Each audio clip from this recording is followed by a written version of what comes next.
How's it going, everyone? This is Dixon of the Ultimate Gamer. I'm logging on. Today I want to talk about the Jurassic Park Classic Game Collection. 7 games in one. Decent collection here. The game's already has been available about almost a year now, I believe. But this physical copy I got was released a few months ago. And I have the Switch version here. I'm glad I got this. And this is the second time that limited run games were actually releasing physical copies of the game, except these ones are pretty sure they're actually regular because they're selling them through Amazon.com. The original ones they sold were through their website and they sold out. However, you can still get the games digitally on all platforms, whichever you prefer, for about $30, I believe. And I think it's a decent collection if you want to get into it, or just wait for it to get on sale. If you're into retro games, or if you're a fan of the Jurassic Park movie, which I'm into the first one really well. I don't care about the sequels after that. Of course, this compilation was released a year ago by Limited Run Games that uses the Carbon engine, the game engine that's connected with Limited Run Games. And they did a pretty good job of re-releasing it. Now, I like to address the pros and cons about this compilation here. Well, the pros is that you can save or load anytime.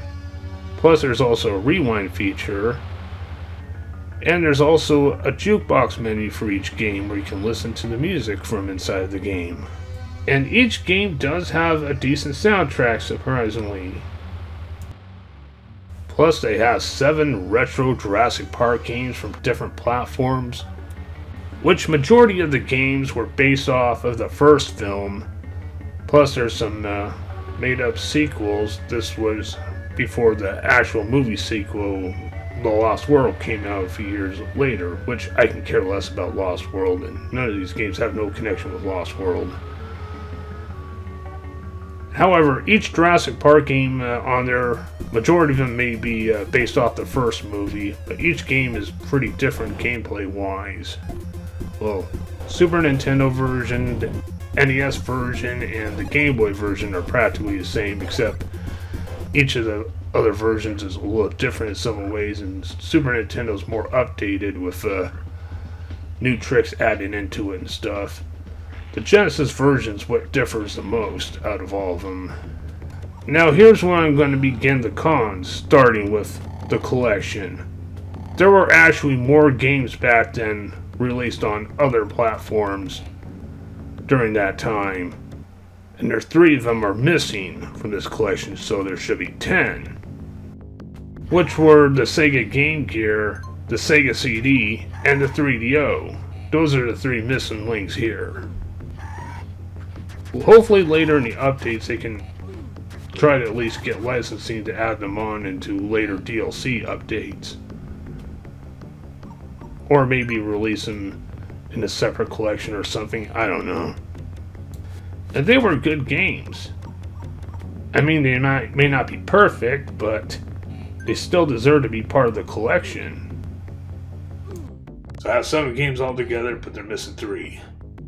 Well, originally when they first announced it, they were going to have 5 games on there, which were all the Nintendo licensed games of Jurassic Park. The NES, SNES, and Game Boy, plus the 2 sequels that were released on Game Boy and Super Nintendo, Jurassic Park Part 2, Chaos Continues. They're all done by Ocean, which is a developer that did a lot of NES games, NES or SNES games, or Game Boy games.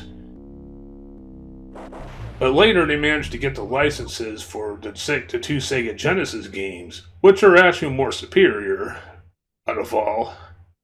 And they're done, I think they're done by Blue Sky Team originally. I'm glad they added those ones into the collection. And they also, of course, have the other Genesis game, Jurassic Park Rampage Edition, which is actually another sequel to the Genesis version.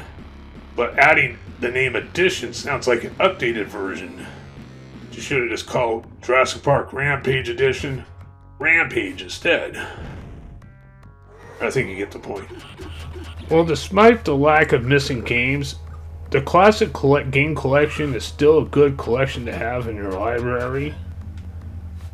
But hopefully they will update the compilation and add the other 3 games later, or come out later on a different compilation on a certain date. And I do have plans on also doing Let's Play for each one of them, as well as retrospective on the Jurassic Park games themselves. If I do a retrospective, they will definitely be scripted and instead of being unscripted, unless if I'm maybe on the camera or something. But behind the mic it's going to be a little different.